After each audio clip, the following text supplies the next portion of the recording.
कहाँ का किस्सा है भाई ये किस्सा भाई बालाजी का है। मतलब दोस्त है जो यहीं पे मेरे साथ रहता है नोएडा में। अच्छा। मेरे से 5 मिनट की दूरी पर उसका घर है। तो उसके बड़े भाई के साथ हुआ। अभी ये सिर्फ 4 महीने पुरानी बात है। अच्छा। तो वो गया हुआ था बालाजी, काफ़ी जिद वगैरह करके गया। वो घर वालों ने मना किया कि नहीं अकेले मत जा, अकेले मत जा। उसके दिमाग में आ रहा था कि मैं अकेले बालाजी घूम के आऊँगा एक बार। उसने कुछ मन्नत वगैरह मांग रखी होगी पहले से। तो घर वालों ने काफ़ी मना किया कि थोड़ी देर रुक जा या किसी को साथ में ले जा, कुछ दिन बाद हम चलेंगे, इस तरीके से। पर उसके दिमाग में एक बार बैठ गई तो वो कह रहा कि नहीं मैं चला जाता हूँ, कोई दिक्कत नहीं है। और वो निकल गया किसी तरह। उसका प्लान था कि बस सुबह जाएगा और शाम तक रात तक वापस अपने घर वापस लौट के आ जाएगा। तो वो भाई गया, उसने दर्शन वगैरह किए, दर्शन वगैरह काफ़ी अच्छे हुए। तो भाई ये माना जाता है कि कभी भी बालाजी से प्रसाद जो भी वहाँ पे मिलता है उसे लेकर नहीं आते कभी भी। उसके हाथ जोड़ के जो भी आपको मिला उसे वहीं पे वापस चढ़ा के आ जाना चाहिए।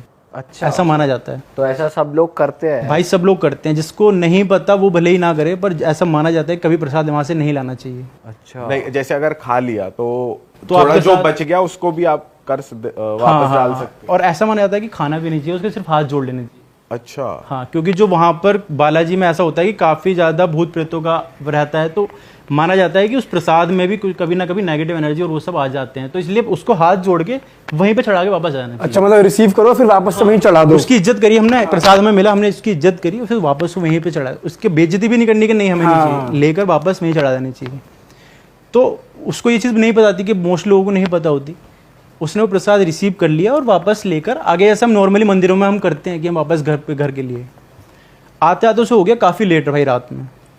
और चल रही थी गाड़ी, रात के यही 12-1 बज रहे होंगे और थोड़ा सुनसान था इलाका था। तो उसका हल्का सा ना किसी गाड़ी से टकरा कर कोई उसे गाड़ी टक्कर मार के ऐसे तेज़ निकल गई।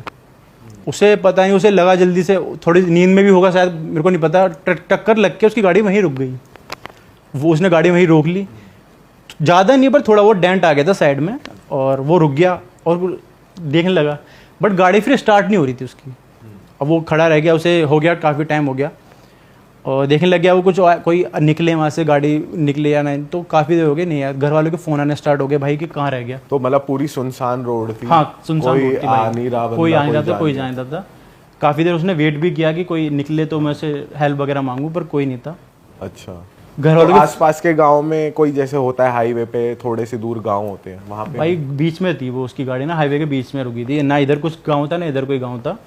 घर वालों के फ़ोन आने स्टार्ट हो गए कि भाई कहाँ रह गया, कहाँ रह गया। पर 12-1 बज गए रात के। तो उसने कहा कि कुछ नहीं, हल्का सा डेंट वेंट लग गया है गाड़ी में, तो मैं आ रहा हूँ कोई, बट बस ये है कि कार स्टार्ट नहीं हो रही। तो उसने कहा कि ठीक है चलो मेरे फ़ोटो भेज दे। उन्हें लगा कि भाई झूठ बोल रहा है कि कहीं और तो नहीं है, तो ये तो नहीं है, इधर उधर नहीं है। कह रहा फ़ोटो भेज दे। उसके पापा ने कहा कि फ़ोटो भेज मेरे को कि कहाँ पर खड़ा है। उसने 2 फोटो क्लिक करी कि ये देखो पापा डेंट लगा हुआ है, एक्सीडेंट हो गया, आ रहा हूँ बस थोड़ी देर में। वहाँ से कॉल आता है कि तू तो अकेला गया था यहाँ से, तेरे साथ कार में कौन है, ये दोस्त वगैरह को लेके गया था? कह रहा नहीं अकेला ही हूँ मैं तो। कह रहा नहीं तेरी साइड वाली सीट पे तो कोई बैठा हुआ है। कह रहा नहीं। वो कह रहा फ़ोटो, उन्होंने जो फ़ोटो तूने जो मुझे फ़ोटो भेजी है ना उसको जूम आउट कर। तो उसने देखा, भाई फ़ोटो आप डाल दोगे आप जो भी है, उसमें साफ स्क्रीन पर आ रहा है कि कोई इसका फेस एकदम रिवील हो रहा है कि कोई आंखें इसकी चमक रही हैं, कोई उसके साथ वाली एकदम सीट पे बैठा हुआ है, ड्राइविंग सीट के साइड में। और जब उसने वो देखा भाई उसकी सिट्टी बिट्टी घूम। और वो देख रहा है मैं क्या करूँ। वो कार छोड़ के वहीं से निकल लिया पैदल पैदल। कह रहा है जहाँ पहुँचूंगा भाई पहुँच तो जाऊँगा, यहाँ से तो निकलूँ किसी तरह। वो चल दिया वहाँ से, बस वगैरह मिली होगी उस रास्ते में, और वो कार को वहीं छोड़ के आ गया। और अगले दिन वापस घर आ गया। और घर आके मतलब बताते हैं कि उसे काफ़ी 2 दिन तक काफ़ी फीवर में रहा था वो, 104-103 इतना फीवर रहा उसे। और कार वहाँ से फिर वो 2-3 दिन बाद ही लेके आए थे। और वैसे नहीं, वहाँ पे पंडित वगैरह को लेकर गए, पूजा पाठ कराई गई, तब जाके वो कार वापस वहाँ से वापस आई किसी तरह। अरे भाई साहब, ये था भाई पहले तो। भाई यार ये तो गलत ही सीन था वैसे। भाई अपने वैसे साथ हो आपको जाए वैसे शुरू से पता था? क्योंकि हमें तो आपने ही बताया कि प्रसाद कभी वापस नहीं लाना चाहिए। हम वैसे कभी गए भी नहीं है वहाँ पर। भाई पता मुझे भी नहीं था, पर ये है कि हाँ जो हमारे मम्मी पापा हैं उन्होंने कह रखा है कि बालाजी कभी अगर जाओ तो प्रसाद वगैरह लेकर कभी वापस मत आना। ये चीज़ है, पर काफ़ी लोगों को नहीं पता होता, तो भाई हो जाता है कभी कभी ये चीज़ है। भाई सही बात है, हालत टाइट ही हो जाए आदमी की, ऐसा कुछ हो जाए, गाड़ी छोड़नी पड़ेगी कोई भाई वो छोड़ के ही आ गया, गाड़ी 2-3 दिन बाद आई है वहाँ से।